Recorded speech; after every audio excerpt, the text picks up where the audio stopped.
They want to hear women's voices. They want to see women in leadership and in ownership and in representation. You have a mission, a vision, and core values.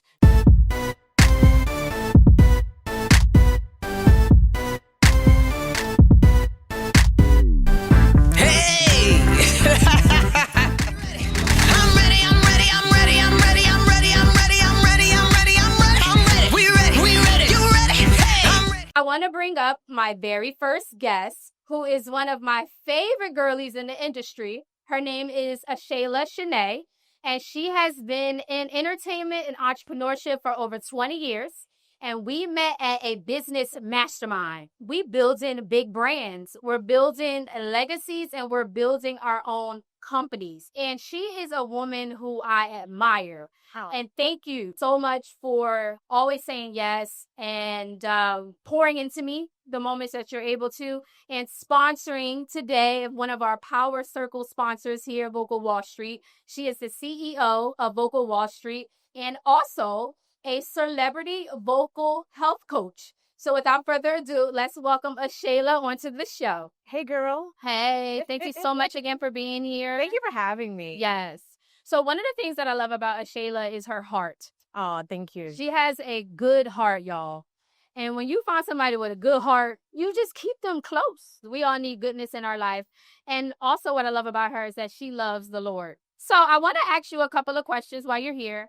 And I want you to tell us like how you started your journey in the industry of media and entertainment, specifically entertainment. I know that you are a vocalist and you write, and you had a long-standing career working with a lot of artists. So tell us how you got started. Yeah, so I got started, it started from before the womb, honestly, in the womb. Both my parents were singers. I was born in Brooklyn, New York. My parents were singers. But my mom's West Indian. She's from the Caribbean. And so really I came out just with it in my DNA. But as I started to progress, I realized that music became my safe haven. I was just sharing this with Brooklyn Boom in the back. Both of my parents were addicts. So my mom was an alcoholic at the time. My father was a heroin addict. And music became a safe haven for me to deal with being a little girl and not knowing how to have language with the hurt that both parents were going through a sickness. And I had no interpretation of how to even deal with that. So by the time I got into high school and into college, I realized that music and creative arts was something that I wanted to pursue. And went to college, have 2 degrees. I went to University of Miami. I don't know if there's anybody that went to UM here, but I have a degree in vocal pedagogy, music education, and then also in music business and entertainment industry. And from there, I started into the music. I auditioned and I met my godmother, the legendary Betty Wright, who has passed on, but she introduced me to the music business. And then I started touring professionally as a background singer, and I started touring for people like Patti LaBelle and Queen Latifah, Yolanda Adams, and a whole bunch of others. And then I met you because I had already started my agency through working with record labels and artists. And then I had Eric Thomas, E.T. the hip hop preacher, who was having vocal issues. And I've known him since I was 19. And he said, Ashaala, I need you. And I said, oh, wait, I never thought about speakers. And so that opened up a whole thing for me where I started working with high level speakers and then NFL players and NBA players. And so the list goes on. And so my agency today has been able to work with high level speakers, singers, performers, teaching them how to protect their voice, manage their voice, and then monetize their voice. Yes. So you have an agency side of your business, Vocal Wall Street. Yes. And you have a coaching side. I do. Okay. So introduce us to the coaching side as well. Yeah. So the coaching side, I have a framework. It's called the 5 tiers of vocalizing for speakers and singers. And there's really 5 areas that I see that a lot of speakers especially, and singers especially, deal with their voice. A lot of people cannot identify, or I would say a lot of people reject their own voices. So you have a podcast. You'll be surprised how many people cannot listen to the sound of their voice. Yeah. The timbre of their voice, the sound, or I don't know if anybody's ever dealt with that. It takes me some time to actually look at my own content. Why? I don't know. It's just, I guess, hearing my voice. Yeah. And you'll be surprised how so many people deal with rejecting their voice a lot. And a lot of that comes from even childhood stuff, Danielle. Another thing that I do is I help a lot of speakers and singers overcome performance anxiety and speaking anxiety in front of cameras, or if they have to pitch to investors or if they have to just pitch their idea, network in a room, you'd be surprised how many people, I always watch the people in networking rooms like this that sit in the corner and don't speak. That lets me know a lot about you. I teach people on how to really overcome that too, Danielle. And then, of course, about understanding the pedagogy of things, breathing correctly, diction, phrasing, learning how to master performance with microphone etiquette, understanding about left and right brain coordination and the neurological way in which you stand on a stage or in front of a camera and speakers sing. And then, of course, careers in voice, how to take your voice and make a lot of money from it. So I teach all that. That's the coaching side of things. Yeah. Ashala's a boss. Okay. Did you just hear that? That's summed up as like a boss. Like, you are an expert at the vocal side of things, and it's extremely unique in the industry. I don't know if I could point to another person that I know that can do the things that you do, all of it in the capacity that you do it, you know. Yeah. So I love that for you. Thank you. So as you began your career and you were, you know, going up and making moves, what challenges did you face as a woman in media? My challenge really was being a woman that knew that I was an authoritative figure as far as what my stance was, what I did as a career in a male-dominated industry. I really had to learn how to tap in to my feminine voice, to the feminine side of me, especially when in the music business, especially, it's men. Even in the entrepreneurial space, how I met you, majority of the people that we are around in the entrepreneurial space are mostly men. And so when you're in rooms as a woman, I had to learn to hold my standards. I will say this, I can say it on the record, I could have been a part of that whole R. Kelly situation because I remember that I was prepositioned at 19 at an industry event to actually come to his room. And I said no, and everybody else said yes. And I know that was nothing but God. I saw R. Kelly at a weird place before as well when I was a high school student. And you'll be surprised the pressure. Pressure started for me in college because especially wanting to make it in the music industry and wanted to be a record label exec and, you know, had the dreams of doing that, being the next Sylvia Rohn. Like you're around a lot of rooms where you are pressured to be able to sleep your way up to the top. And I would never conform to that. And even in the entrepreneurial space, especially with being with a lot of entrepreneurial influencers, I found a lot of people have compromised who they are in order to get another platform or to get something higher. And for me, one of the challenges I don't know if it was a challenge, but one of the challenges was to stand my ground unapologetically, even if it meant not being invited again. Wow, you just said a lot.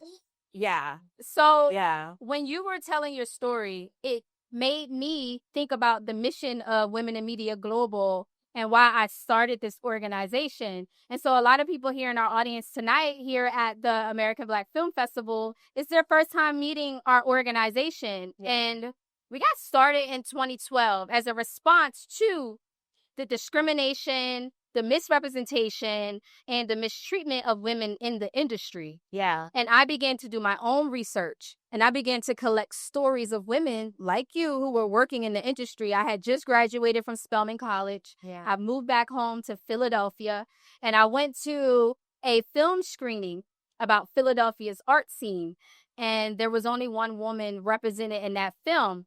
And for me, coming from an all-female empowered university where we know our value and we understand what we bring to the table, I was like, oh, this picture is so false, especially of my city, because I know a lot of artists who are females in the industry and they're not in this film. So I said, this hits so close to home. It has to be happening. It has to be something going on. And I began to uncover the stories. It was literally 4 years before Me Too. We were simmering up to Me Too. It was things happening. And then Me Too happened. And so we launched this organization to remind women to own their voices, to empower, equip, and encourage women in media and entertainment and business to own their voices. So we convene women. We tell the stories of women. We make sure that they are at the table and not on the menu. Yeah. Say that again. Come on. We make sure that we are at the table and not on the menu. Not on the menu. Hello, somebody. So the women, who connect with this organization and who work closely with us believe in the same things. They want to hear women's voices. They want to see women in leadership and in ownership and in representation. And that's what we do. Yeah. And when you said that, it reminded me of that. But also, a lot of people were experiencing the discrimination. And then when you go into these rooms as an entrepreneur, I'm more so on the media side of things. I dabble in entertainment when I feel like it, but entrepreneurship. But of course, I have been compromised in so many ways as a woman in business, because first I look young. Yeah. And then you think I'm young, but I could be older than you. Yeah. But I'm a little older now. But when I was first getting into the business, like, people would think that I was the assistant. Yeah. I will always get hit on in all kinds of crazy ways. Yeah. And I do a lot of political communications. Yeah. That is just rampant. Yeah. Right? And so being blacklisted or not invited anymore, Yeah. because you hold standards of like, nah, I'm cool. So yeah. No, that's super powerful. For me, I think one of the biggest challenges, and I'll go another challenge really quickly, was being business minded, coming into a territory where it's okay for a male to stand on business. But the moment I come in and I stand on business, because we're not going to do business without black and white. We're not going to do business without your John Hancock. We're not going to do business unless we actually have a deposit first. We're not going to do business on certain things. All of a sudden I'm difficult. And especially as a woman CEO, I run a 7-figure business. So because of that, as a female CEO, I have this thing where if a male says it, Danielle, it's okay. But if for me as a female, and especially a black female CEO saying something that may be able to put policy in place, it's difficult. Oh, she's being this, she's being that. And so there's a lot of double standards that happen with women in media, even from just the enterprise standpoint. We can be here all night talking about it. And just keep that in mind. I know y'all have y'all experiences too, but you really have to own your voice and combat that, and like stand on your own business and have your own standards. Give us one health tip or like practice or like a vocal exercise that speakers and artists should be aware of. You'd be surprised how one of the biggest things that a lot of speakers don't do is they don't realize that they're vocal athletes. So just like how an athlete gets up every day and they stretch before going and working out, or stretch before getting on the court, or stretch before going on the field, you have to do the same thing with your voice. And one of the biggest mistakes that I see a lot of speakers is that you don't do any vocal warm-ups. There's simple vocal warm-ups. No, you don't have to be a singer to do that, but there's simple vocal warm-ups that you can do, like lip trills, for example, right? And just going from the lowest part of your voice to the highest part of your voice and coming back down. And that's going to be able to stretch the vocal folds. Another thing is hydrate. A lot of us do not drink enough water. I would recommend getting a steamer if you can. You can go to CVS or Walgreens and get a steamer. It's going to release a lot of the allergens that's bothering you, especially for those speakers that may have sinus and allergies. I don't know how many people are really challenged by that, but steaming is really great to get hydration to the vocal cords, because here's the truth, everyone. When you drink that bottle of water, it doesn't touch your vocal cords. There's no such thing as a vocal spray or vocal tea. Your body has to get a lot of water in order to create its own water and mucus to hydrate those folds. So those are the two biggest things that I see. I see a lot of speakers that deal with dehydration. And so they're constantly clearing their throat. They're constantly coughing. They're dealing with acid reflux. And then a lot of them don't warm the voice up at all. So those are some things that I would say to do immediately. Awesome. Thank you so much for those. You're welcome. Tips. So while we are on the topic of tips, talk to us about branding tips. Yeah. You also have a really strong brand and strong presence online. You don't play about your branding. You don't play about the events that you do. Yeah. Your website, so your funnels are on top. Your pictures are amazing. Thank you. So for people who are building brands, what's something that has really helped you? Yeah, let me tell you. First thing I say, whenever you show up in a room, always show up. Dress the way you want to be addressed. You should not have any kind of brand identity issues. If you come into a room and you want to be a premium brand, even if you got to face it, I don't say fake it, but face it until you make it, show up premium. Another thing is to be authentic. People now are wanting to connect with brands that they can relate to. It's authentic. Don't try to be like Paul, okay? Or don't try to be like Keisha. Be who God has called you to be. You'll be surprised how a lot of people are definitely connected to that. You also need to make sure that you know your why. Why am I doing what I'm doing? And you need to make sure as a brand that you have a mission, a vision, and core values. Because whatever you put out there on social media, when you're in a room, People need to know what you stand for. They need to know, what are your core values? Are you representing those core values? Does it show that? And also to make sure that when you are branding, you show up with quality photos. Show up and make sure that you have a business name. I can't stress that enough. There's a lot of us that are bootstrapping out here, which means that we are winging it, right? We are like ghetto-preneurs a little bit, right? And we're just out here winging it right now. And I need us to make sure that if you're going to say that you are a business, make sure that you do trademark your name. If you are a personal brand, you should be trademarking not only your business name, but you should be trademarking your personal name. So Ashaala Shanae is a registered trademark. Vogo Wall Street is a registered trademark. I own about 15 trademarks. And the reason why is because you want to protect your assets. So do not just protect your business name, protect your person. Like Danielle P needs to be trademarked. Why? I had someone take my name, Ashaala Shanae, created a Cash App account, and was literally scamming people using my name. Wow. But if I have my name registered, I can now cease and desist anyone that misrepresents my name because it's a brand at this point. Before you register your business, make sure you can own the name first by trademarks. You can go to the United States Patent and Trademark Office online, do an actual trademark search. A lot of people, especially those that are new in entrepreneurship or even in their personal brand, Danielle, they will register their business name and then realize that they don't even own it. So always check the trademark you gotta do that first before registering the business. Yeah, you gotta make sure the name is like all the way up, everywhere. Yeah, that's very, very important. I always talk about that in my coaching because in my coaching, I tend to work with startups and growth phase businesses. And we talk about that. Touch that first. Yeah. Yeah. And then also to make sure you have a branding profile. If you need to pitch to someone in a room or someone is to get your information, yes, I know we are connecting on Instagram, but make sure you have a digital card, okay? You can use Blink, BLINQ, all right? Download the app and make sure that you show up professionally when you're branding, all right? One of the things that I'm also noticing when it comes to exchanging of contacts is our businesses don't have CRMs.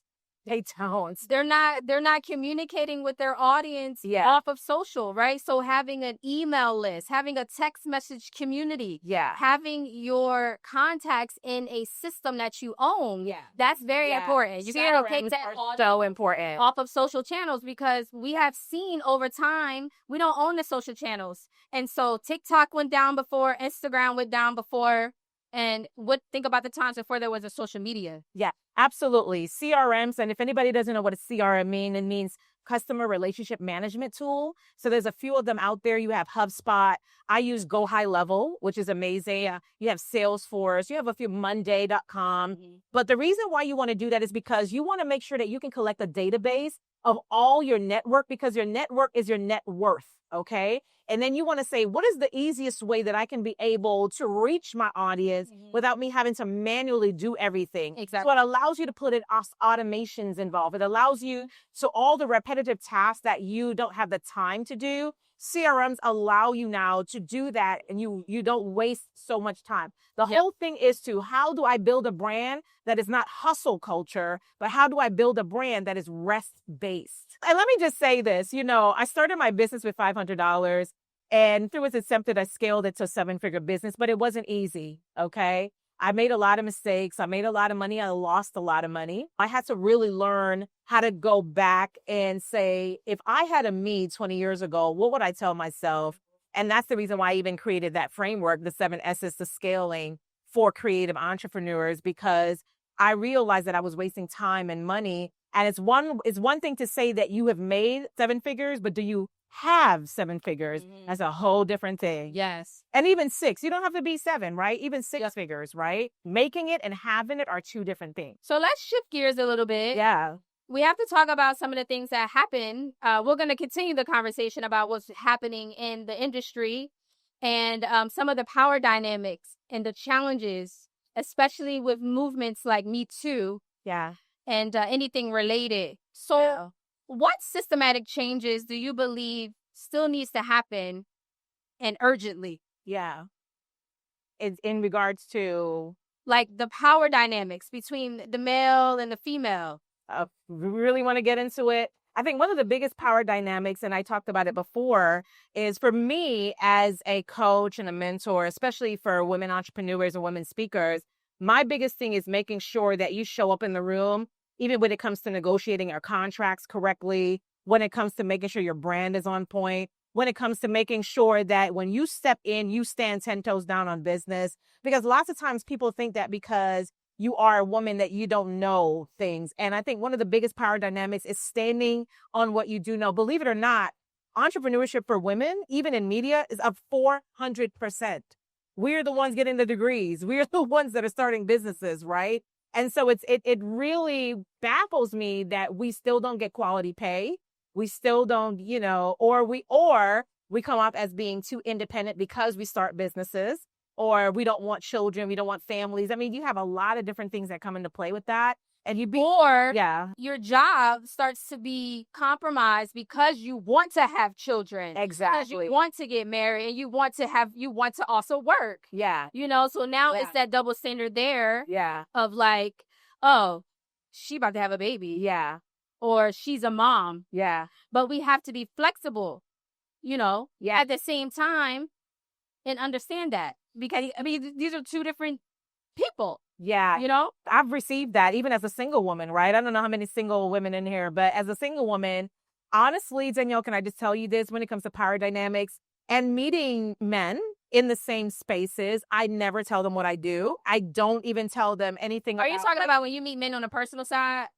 But even in business. Oh, in business. Yeah, okay. Even in business as well. I'm very careful because of the stigmas and the power dynamics sometimes. I've been in circles and I have a lot of friends who I play golf, right? When I'm talking with my women peers, right? One of the biggest challenges that they've had with power dynamics is that they'll be around the table, they'll say something, none of the men listen to them. But if another man opens their mouth and says the same thing, they get all the attention. And that is why it is so important, ladies, right? If I could talk to the ladies for a minute, you have to lift as you climb. You have to open the door for other women, okay? I want to address the gatekeeping. Yeah. I'm very much against gatekeeping culture, and it has really made things challenging for me as a young entrepreneur coming up in the industry, because some of the biggest people who do not support me are other people who look like me. And so I want you all to not look at each other as competition. I want you to look at each other as sisters, as how can I support this sister? How can I support this young sister? How can I make sure that I'm passing out information? I'm passing down opportunities. I'm opening the door for each other, because there's enough in here. Yeah. And honestly, you want to have a life outside of work, right? Yeah. You want a man, right? You want some kids, right? Let that sister help you. So when it comes to us helping each other, making introductions is what is going to make you successful in the industry. We have to have relationships. So if we are asking for an introduction, yeah, of course I got to be ready for that introduction. You have to be ready for the intros, which Ashaala just got you ready for those.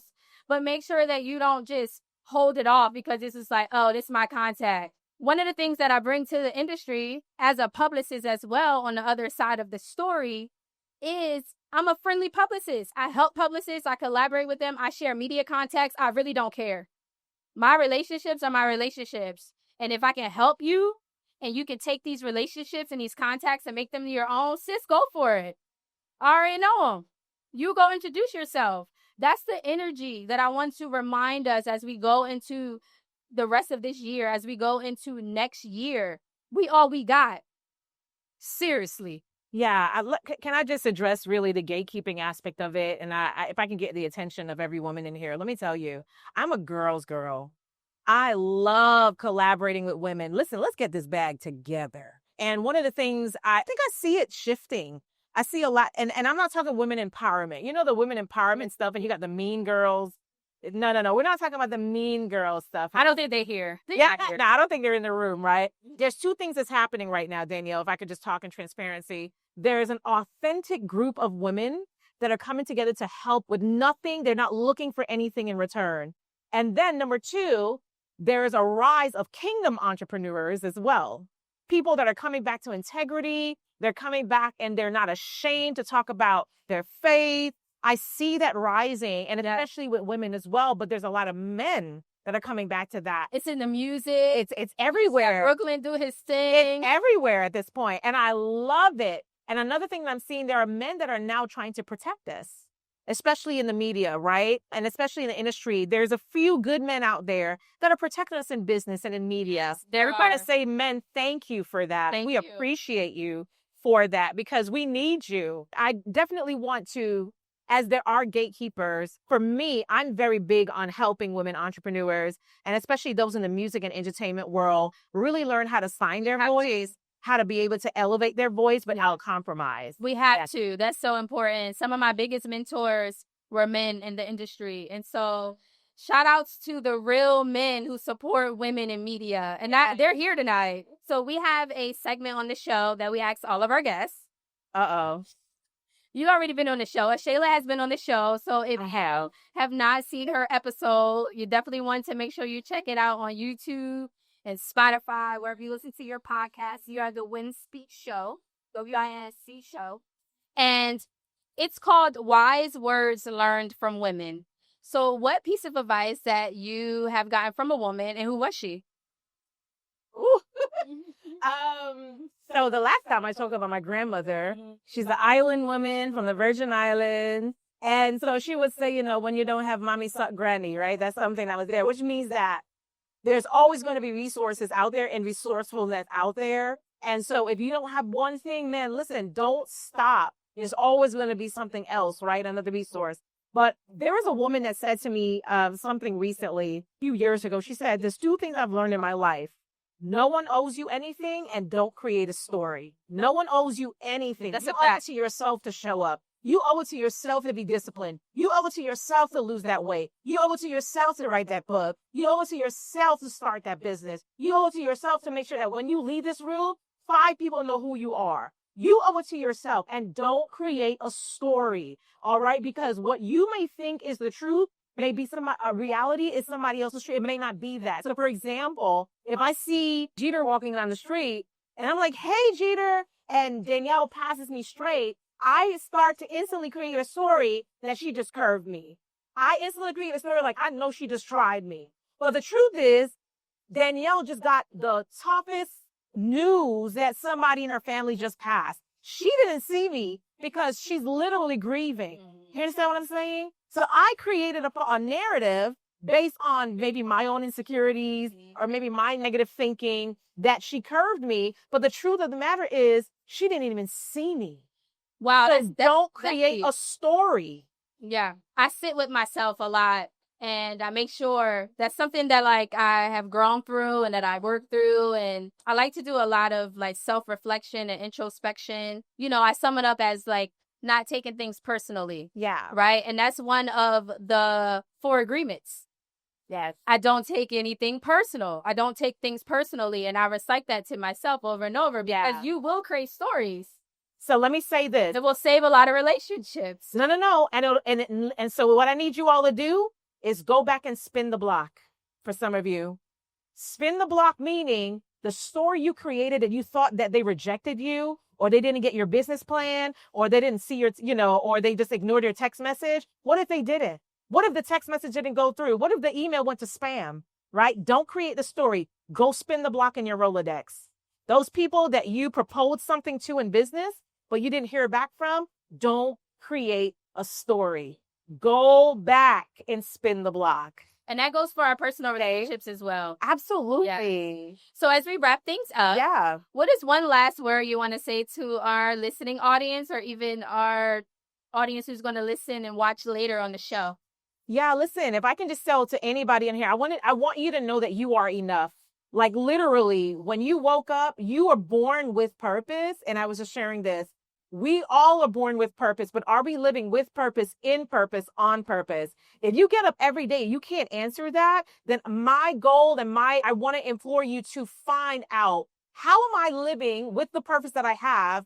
How am my reason for being? Am I doing it in purpose, on purpose? Am I intentional every day? If you are just existing, then that's not living. Okay. And not only that, never waste a show up. When you show up in a room, people need to know how dope you are. People need to know how great you are. People need to know that you are God's chosen, that you are God's best. People need to know that you are the head and not the tail. You are enough. Speak affirmations and speak gratitude over your life, okay? And know that you are everything that God has created you to be. And that is what I would leave with everybody. Thank you so much. Thank you for having me. This is always so dope. Thank you. I love this. So again, we want to say thank you to Vocal Wall Street for being a part of our power circle and being a supporter for tonight's show. You're welcome. Experience. Yes. And let everybody know how they can keep in touch with you. Pull out your phones. Yes, you can go to follow me on Instagram. I think, that's a great space to start. And you can follow me at Ashaala. And you should see me right there in white with a blue check. That's me right there. You can also follow my company. It's called Vocal Wall Street. It's also on Instagram, and it's vocalwallstreet.com. And there's anyone that has any questions on just really learning how to elevate as a speaker, learning how to overcome speaking anxiety, learning how to nail pitches, and learning how to really speak in front of people to be able to show up with your brand premium, please see me after. I'd love to talk and chat with you a little bit, okay? Thank you. Awesome. Thank you so much for being on the show. Thank you for having me, boo. Thank you. Let me flow, let me grow. Let me grow, let me flow. Yeah. Let me just... I can, I will, I must. In God I trust. I can, I will, I must. Because in God I trust.